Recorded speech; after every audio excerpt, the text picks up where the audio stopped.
I kthehemi prapë asaj që është edhe ngjarja kryesore politike. Mesazhi gjerman në kuvendin temin në kuvendin apo Këshillin Kombëtar të Partisë Demokratike tashmë nuk ka më një vlerë në rëndësi të madhe, sepse nuk kishte lajm, siç e diskutuam më herët. Por u bë lajm për shkak se Peter Bayer, raportuesi i CDU-s, i cili kishte mbrirur në Tiranë, Pevas doli dhe i tha të gjithë leadershipit të ri të Partisë Demokratike, përfshirë dhe Sali Berishës, sapo zgjedhur, që ti praktikisht duhet ikësh dhe Partia Demokratike duhet zgjedhë një kryetar të ri. Po për kë e kishte fjalën? Zoti Bayer tha kam një emër në kokë, po nuk guxoj ta them me zë të lartë. Dhe ne i pyetëm të anketuarin. Mesazh gjerman kuvendit PD-s zgjedhni një kryetar të ri.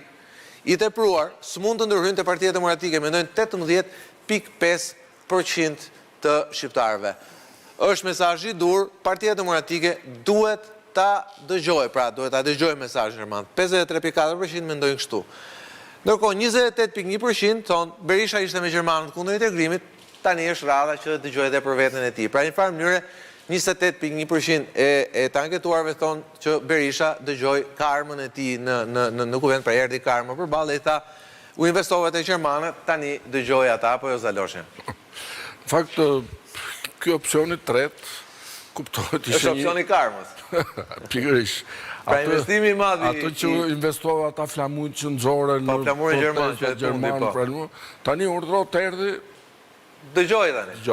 Edhe jo më kot ngjyrën e kam vënë ngjyrën violet, që është ngjyra e Partisë Socialiste, sepse pothuajse të gjithë ata që kanë zgjedhur pra kanë zgjedhur versionin ironik të përgjigjes. Kanë zgjedhur opsionin ironik. Ndërkohë shikojmë Martin 53.4%. Thonë është mesazh i dur që vjen nga Gjermania, Partia Demokratike duhet të dëgjojë, pra duhet zgjedhë një kryetar të ri.